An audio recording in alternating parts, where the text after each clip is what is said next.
back to my channel. So about 3 years ago, I did a video here called The Secrets of Highlighting, and I think it's actually one of my most viewed videos. People either love it or hate it, but it got a lot of attention, and I thought it would be time to kind of spruce up the video and redo it 3 years later with things that I have now learned, kind of going on the basics that I put in that video and then adding new tips in. So I am going to be doing The Secrets of Highlighting here. This is our before. Our model's about a level 7 naturally, and all we're going to be doing is brightening her up a little bit, giving her a money piece, but keeping her still a little bit shadowed so she's low maintenance. And then of course we will be adding extensions. So if you're interested in watching this Secrets of Highlighting video, stay tuned. I will also be doing a part 2 of this video breaking down what I would charge a client for a service like this. I always get recommendations from you guys to do a video like that. So I will also be doing part 2 going over that. So make sure you stay tuned for that video as well. All right, you guys, so I'm gonna start mixing up. I'm going to be using Goldwell Oxycure. This is one of my favorite lighteners. And I'm just going to start with 1 scoop, and that is because I may bump up the volume of developer as we work. And I'm gonna start in her hairline, so I want the lowest volume developer to be there. So I'm gonna start with 20 volume. We're only going to be doing either a partial or a half, I haven't decided yet. Just because we are just trying to brighten her up right here. So if I do a half, I'll bump it up to 30, but if I do a partial, I'll probably just keep it at 20 because I can do that pretty quickly. So I'm mixing that up to the consistency that I like, and then I'm going to be adding a 1/16 ounce of Olaplex so that her hair stays healthy. Mixing it up with a whisk. I feel like this also helps get really good consistency. I'm going to be using this Redken brush, and we are going to be using our Framar foils. And then we're gonna get going. Okay, so the first tip is going to be focus on the hairline. This is really important because most blondes do wanna see all of that blonde right up here in the front. When they pull their hair back, this is gonna help them feel brighter. And it's really important to give blondes that so they feel like they are really bright, especially if you're doing a shadow root. So you can see here that I'm carving this section out and I'm pulling all of this away. So I know that my hairline piece is right here. In my first video, I referred to this as a headband of blonde. It really is that. It's a headband, sometimes we call it a halo, and it just accentuates all the brightness around their face. And parting it off before you start is good because it gives you an idea of how many foils you're gonna do so you don't do too few or too many. So I'm gonna start with just a section down here, and I am going to be slicing to start off.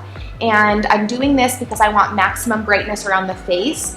And if you feel like slices are a little too thick for your client, you can also do baby lights, but I do want to brighten her up a little bit. So I am just going to take this first slice, and when you're doing slices, the thinner the section, the better. This is going to help the color really saturate evenly and help them lift well. And I really do focus on the regrowth because that's where I do need it the brightest.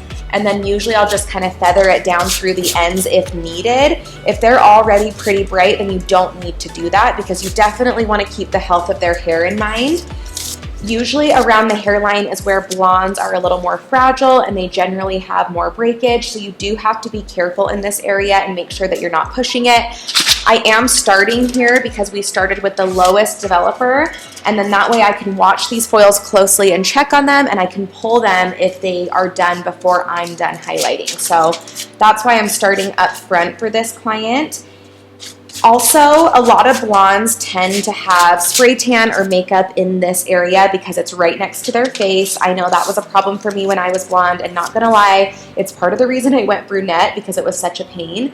But you have to make sure that you realize, okay, does this client have makeup in their hair or is it real brassiness? Because a lot of times clients will have that brassiness in here that's just makeup, and you don't want to go over that with bleach if you could easily get that out by clarifying. So another little tip I have is if you have a client with a lot of brassiness around their hairline, clarify their hair first and kind of clean it up a little bit so that you can see what you're working with, and that's going to give you a cleaner canvas to highlight from, because that brassiness may go away by clarifying it, and then you'll have a better idea of what you're working with, and then you won't have to bring the lightener through the ends as much, and it's going to save the health of their hair in the long run. But if they do have brassiness in their ends, then you can just kind of gently feather down wherever it's too dark or too brassy.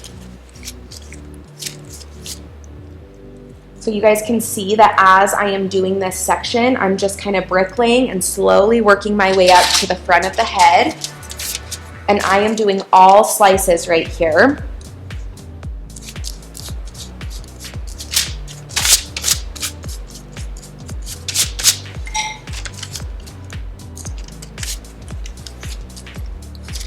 And then I'm gonna start transitioning into the fringe area, and I'm still going to be doing slices, and I'll show you how many I do back to back, and then I will transition into baby lighting so that this doesn't look like a super thick piece of blonde that doesn't blend with the rest of the hair. We'll transition into a little bit of baby lighting so that it looks really natural when it blends in with what we're doing back here.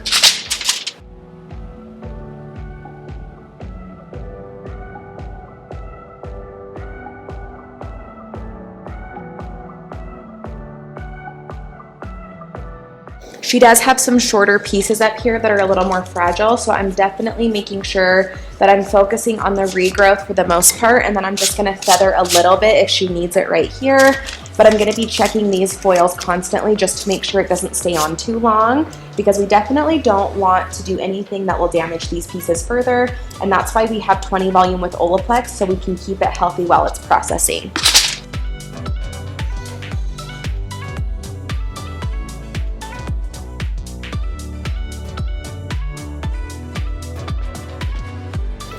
I talked about how you can clarify your client's hair to get rid of brassiness, but you can also do that if you have a client that has over purple shampooed their hair. This happens occasionally. We stress to clients how important purple shampoo is to keep up with their color, but some clients love the ashiness and they can go a little overboard.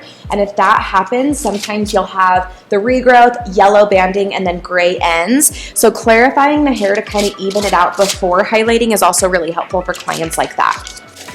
Okay, so this is going to be my fourth and final slice in this area.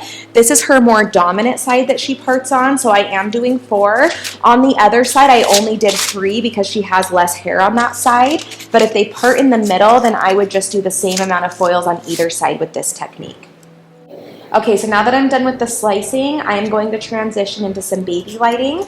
So I'm still taking a pretty thin section, and I'm just going to weave out. So that way we do have a little bit of depth that starts to blend the rest of this in. And I just have about this much hair left in this section. So I am going to do probably 2 more foils.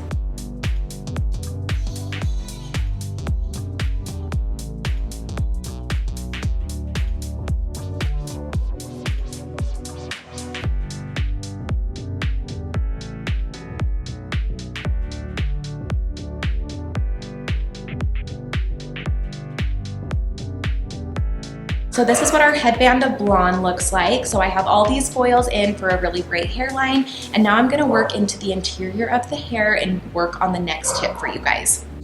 All right, so my next tip is baby lighting. So this one's probably obvious, but I do feel like it's important to touch on because baby lighting is such a popular term now that sometimes we can forget what it actually means. For example, if I were to do a regular highlight on her, it would probably look something like this. That's not too crazy, but it is actually a lot of hair when you compare it to a baby light. So a baby light is going to be a very, very fine section, and it's gonna give us a really clean lift. This is the best way to get the brightest color, the best transition, the smoothest grow out, and I also feel like it always gives you really good results. So I'm gonna show you guys how I like to baby light. So I'm gonna section off a really clean section to start with. And then what I do is instead of sectioning off a subsection and then weaving, I basically just kind of grab the section and start on the top. So usually when you highlight, it's more of like a dip and dive where you go up, down, up, down, up, down. That's gonna give us a chunkier appearance. So what I'm doing with baby lights is I'm going up and down but in the opposite direction. So instead of going up and down this way, I'm gonna go up and down this way, pulling my comb towards me. And another thing I like to keep in mind when doing this is I stay close to the root. A lot of people tend to highlight down here, and that's fine, but I do feel like it gives you a thicker section and a chunkier highlight. So I'm gonna do my little U motions, that's what I call it, because I'm pulling it towards me. So you're kind of just imagining that you're drawing little U's right here, and I'm gonna stay up here the whole time. So I'm just drawing those little U's. And you kind of just want to think of this as skimming the surface. You're not diving too low, and it almost looks like a slice, but it's just a very thin baby light. And honestly, the thinner the better when it comes to this technique. So you guys can see how fine that section is.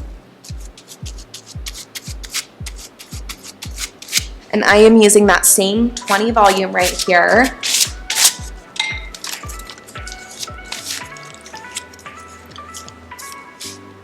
And then I'm just gonna continue up, following the shape of the head on her part right here. I'm gonna do that on either side. And when it comes to baby lights, I am not leaving subsections in between. I'm honestly doing them back to back to back because I do want to brighten her up a little bit. And everything that is left out of what I just weaved is what is going to be in the middle of each foil.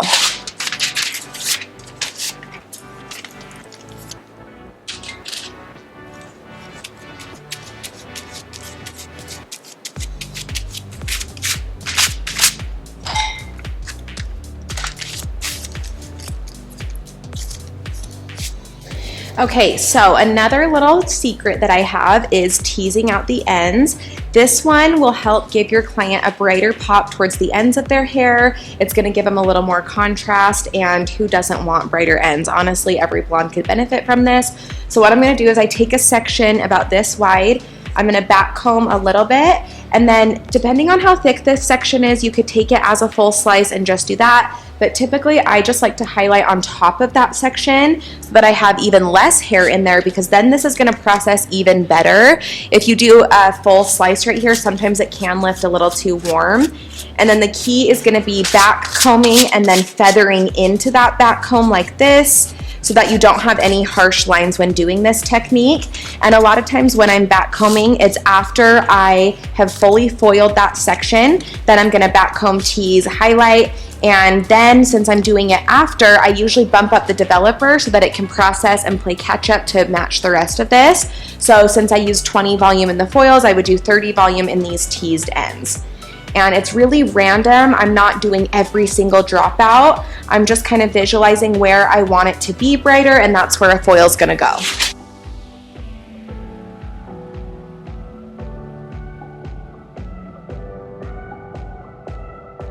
Okay, another little tip is avoiding the scalp. I feel like a lot of people get hot roots or tiger stripes for this reason, and you have to remember that some bleaches swell, some don't. I kind of feel like OxyCure is pretty reliable and it doesn't swell too much, but a little rule of thumb is you never want to extend above the foil line. Your brush should never go above that, because then you for sure are going to get some stripes in the hair. So just making sure that you're always staying below that foil line is going to be key. And if you have a bleach that swells or that you know of that swells, then you're gonna wanna make sure you go a little bit lower just so that doesn't happen. That's another reason I also like to mix up one scoop at a time, because I feel like if you're mixing up less product to begin with, you're not gonna get as much swelling. The thicker your bleach is or the more that you have, I've noticed more swelling when it comes to that. Another tip is saturation is key. So what I'm gonna do is I'm gonna make sure that I saturate this fully, especially because she does have a darker patch right here. So I like to take my product and put it in the mids to ends first, and then feather my way up to the root, making sure that I get it fully saturated, but I'm not extending above that foil line. And saturation is really just the best thing to keep in mind when you're trying to get a lot blonder. I'll move my brush every which way just to make sure that I do have every piece saturated. And this is another reason that baby lights are really great, because it's super easy to saturate. If your section is too thick or too chunky, you're most likely gonna get inconsistencies and not have it saturated completely. So doing the baby lights in the thinner sections really helps with this. Okay, when it comes to highlighting, something really important to keep in mind is creating tension, both in the section of hair and with your foil work. So I'm always gonna be holding this hair tight with a lot of tension. And then when I'm folding my foil and putting it in, I'm holding tension on the hair as well to keep everything tight.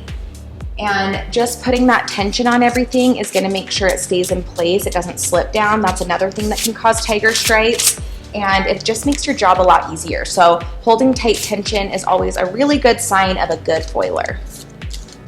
Okay, so I love using a highlight board. I'm gonna insert footage of my old Secrets to Highlighting video where I used a board. You guys can see how beneficial that is, especially around the nape of the neck or above the ear where the head curves. But here's a little tip if you do not have a highlighting board. that's going to be to stack your foils. So frame art foils are pretty thick, which I actually like because it gives you a really sturdy base, but especially around the nape of the neck where you need even more of a base, I'm gonna take these 3 foils together, and that's almost gonna give me the same density as a board, and that way I feel like I have a sturdier base to work on. And then what I'm gonna do is just take the top foil and fold it up and then pull the other 2 out.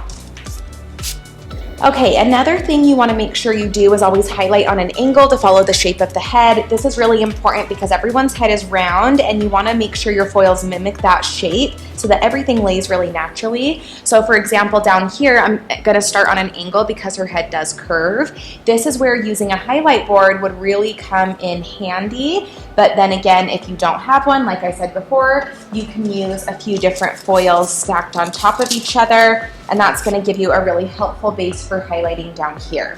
I also highlight on an angle when I'm doing it around the face in the front, because highlighting on an angle is always a good idea. Since the whole head is curved, you can always benefit from that.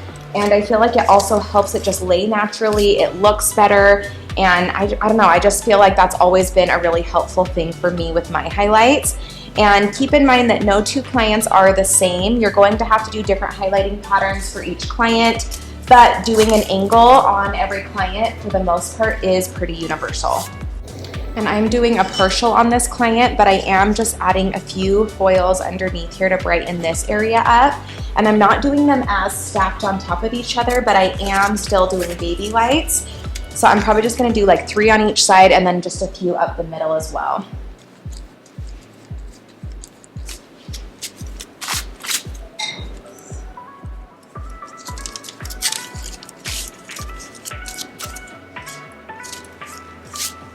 All right, so one of the most important things when it comes to highlighting is making sure that you leave the bleach on long enough. I think a lot of stylists get scared of over-processing the hair or damaging it, so they'll leave it on for 20 minutes for every client and then just rinse it out no matter how yellow or orange it looks. So you wanna make sure that you're just checking each of your foils and making sure that you're doing a custom time for each client because everyone's gonna lift differently. So for example, she's about to a level 8 right here, and I definitely want her to get past that, so I'm not gonna rinse her yet, even though it's been on about 20 minutes. But the front could be done, so I'm gonna be checking those foils since I did them first and they were more delicate sections, and those are a lot closer to a 9. So I'm gonna be rinsing those before I do the rest. And that's another tip I have is rinse the ones that are done immediately and then let the other ones still process. If it's the front that's done, you take a squirt bottle, squirt those foils out, and then leave the rest to process. If it's the back, you can just dip their head in the back, rinse that out, and leave the front to process. So those 2 tips kind of go hand in hand. Leave the bleach on long enough, and then also rinse out the first foils if they are done first. All right, so another little tip that I have is to mix a different formula for the roots and ends. You always want to tone them separately, whether you're doing a root shadow or not, because the virgin hair is going to lift very differently than the previously colored hair. So even if you're doing highlights and your client wants to be super, super blonde, I'll typically always tap the roots and do something different than what I'm doing on the ends, just so that I get a really even, consistent result, and I can treat all of the zones differently.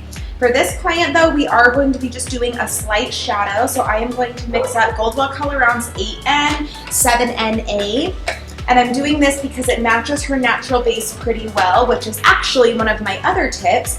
Always do the root shadow based off of the client's natural level.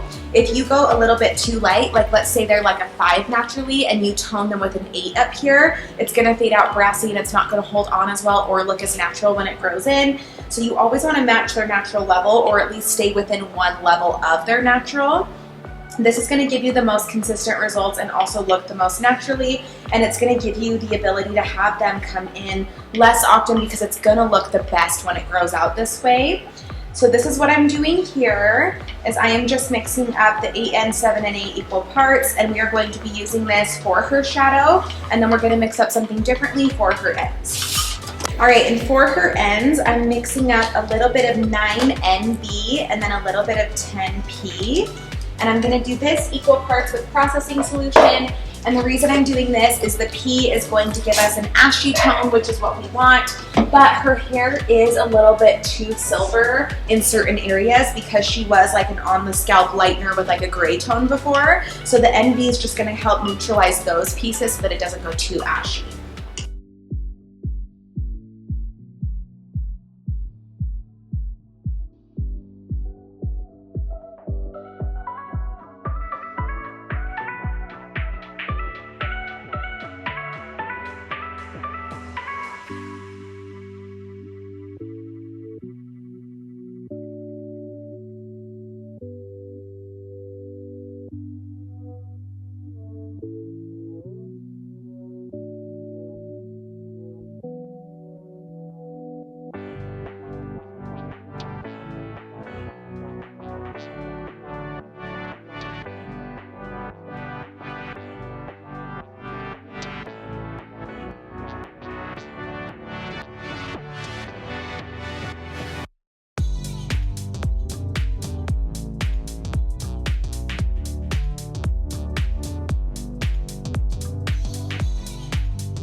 All right, her hair is all done. She is a lot brighter and blonder, and then of course we added in extensions and gave her a nice little beach wave. I did do a tutorial on this hairstyle on my Instagram, so you can look at my IGTV to see that. Thank you so much for watching this video. I hope you learned a little something, and I'll see you on the next one.